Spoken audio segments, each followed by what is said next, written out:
Good morning बच्चों। आज हम हिंदी में पाठ 1 न्याय के सामने सब बराबर की कहानी बताएंगे। बच्चों, कुछ कठिन शब्द हैं। दुर्ग, किला, सलोख, व्यवहार, आग बबूला होना, अत्यधिक क्रोधित होना, होश खो बैठना, किसी बात का ध्यान न देना, मृग, हिरण, सदा, हमेशा। अब बच्चों हम कहानी बताएंगे। ओरछा के महाराज वीर सिंह के 12 बेटे थे। उनमें से एक प्रवीर राय भी था, जो स्वभाव से बहुत ही घमंडी एवं क्रोधी था। ओरछा के दुर्ग के पीछे दो वनखंड थे। एक लंका वन था और दूसरा अयोध्या वन। तो लंका वन में तो शिकार खेलना था, लेकिन अयोध्या वन में शिकार खेलना मना था। एक दिन प्रवीर राय जो है शिकार खेलने के लिए अयोध्या वन में जाता है। वहाँ पर जो है उसे कुछ मृग के झुंड को उसने देखा। उसने जो है एक को जो है तीर का निशाना साध ही रहा था प्रवीर राय की, तब तक मृग का जो झुंड था उसने देख लिया। तब जो है वह अपनी जान बचाने के लिए जो है भागते भागते जो है अयोध्या वन में आ गए। लेकिन प्रवीर राय और जो उनके साथी थे वो भी हिरण के पीछे पीछे जो है शिकार के लिए अयोध्या वन के सामने आ गए। लेकिन जो प्रवीर राय था वहीं रुक गया और अपने साथियों से कहता है कि जाओ, तुम लोग जाओ और इस अयोध्या वन से जो है हिरण के झुंड को खदेड़ करके जो है लंका वन में ले आओ। तब उनके साथियों ने कहा, महाराज क्या आपको पता नहीं है कि वहाँ पर शिकार खेलना या उस वन में शिकार खेलने के लिए जाना जो है मना है? तो प्रवीर राय कहता है कि पता है, लेकिन तुम्हें राजा के जो है हुक्म का पालन करना है या नहीं? मैं आदेश देता हूँ कि तुम लोग जाओ और उस हिरण के झुंड को जो है इस लंका वन में खदेड़ कर ले आओ। तब जो है विवश होकर के जो है उनके साथी अयोध्या वन में जाते हैं और मृग के झुंड को ढूंढने लगते हैं। ढूंढते ढूंढते जो है उस वन में एक महात्मा मिलते हैं, और जब महात्मा मिलते हैं तो प्रवीर राय के साथी ने उस महात्मा से कहा कि ये महात्मन, क्या यहाँ पर आपने मृग के झुंड को देखा है? तो महात्मा जी कहते हैं, हाँ हमने मृग के झुंड को देखा है, लेकिन वो मृग का जो झुंड था वो यहीं का है, अयोध्या वन के ही हैं। तो उन्होंने कहा, महात्मा ने कहा कि क्या तुम लोगों को पता नहीं है कि यहाँ पर जो है शिकार खेलना मना है? तो उनके साथी बोलते हैं कि हाँ महात्मन, मुझे पता है, लेकिन राजा की आज्ञा का आदेश था, इसलिए हम लोग यहाँ चले आए। फिर थोड़ी देर के बाद जो है उनके साथी वहाँ से आते हैं और प्रवीर राय को सारी बात वहाँ की सारी बातें जो है बता देते हैं। तब प्रवीर राय को जो है उनकी बातों को सुनकर बहुत ही ज़्यादा गुस्सा आता है, और वह अपने गुस्सा को जो है अपने आप पर रोक नहीं पाता है, और तुरंत जो है थोड़ी ही देर के बाद उस महात्मा के पास पहुँच जाते हैं। जब महात्मा के पास पहुँचते हैं तो क्रोधित होते हुए उनसे कहते हैं कि हे महात्मा, क्या यहाँ पर तुमने मृग के झुंड को देखा है? तो महात्मा बोलते हैं कि हाँ हमने मृग के झुंड को तो देखा है, लेकिन क्या तुम्हें भी पता नहीं है कि यहाँ पर अयोध्या वन में शिकार खेलना मना है? तो प्रवीर राय कहता है कि हाँ मुझे पता है कि यहाँ पर खेलना मना है। तब महात्मा बोलते हैं, जब तुम्हें पता है तो फिर यहाँ मृग के झुंड को क्यों ढूंढ रहे हो? फिर प्रवीर राय बोलता है कि मैं तुमसे जो जितना पूछ रहा हूँ उतना तुम बताओ, अगर तुम बताओगे नहीं तो मैं तुम्हारे सिर को काट दूंगा।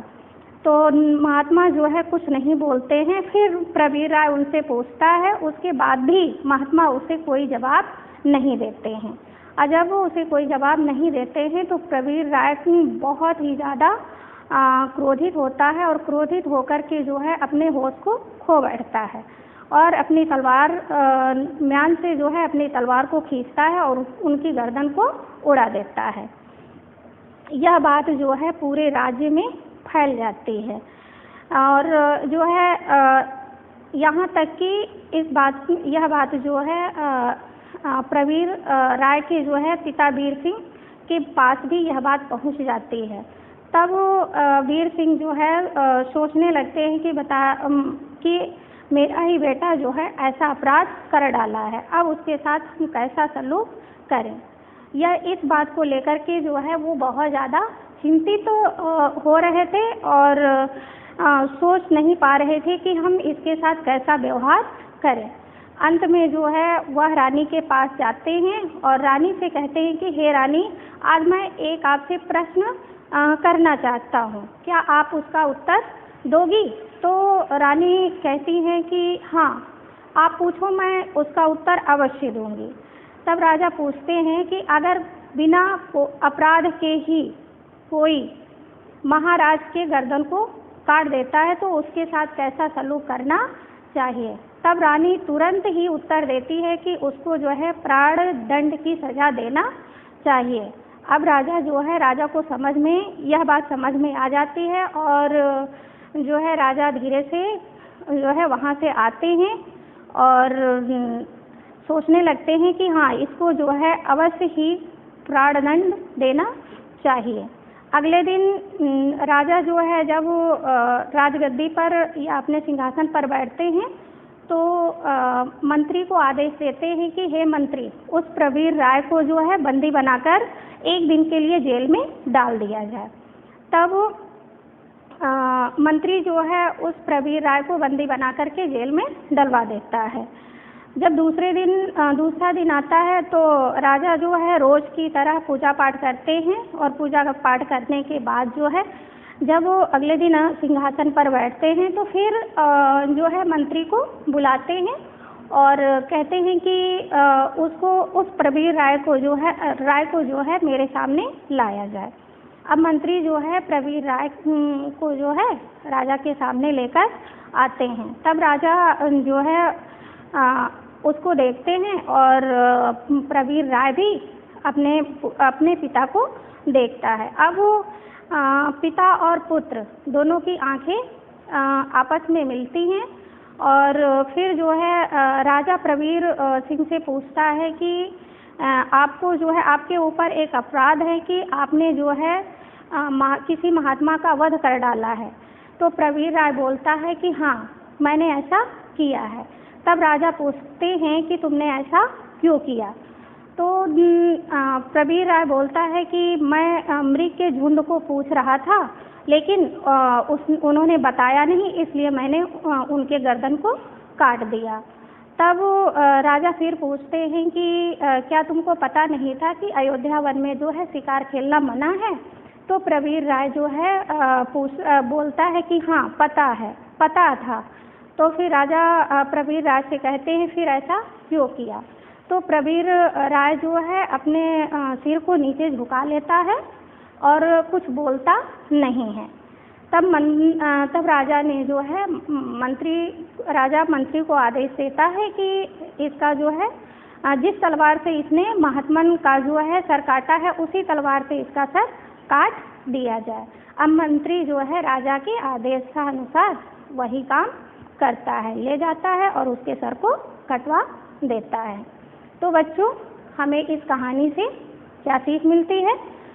हमें इस कहानी से यह सीख मिलती है कि वो चाहे एक गरीब का बेटा हो, चाहे एक राजा का बेटा हो, सबके सामने जो है एक ही जैसा व्यवहार करना चाहिए। थैंक यू बच्चों।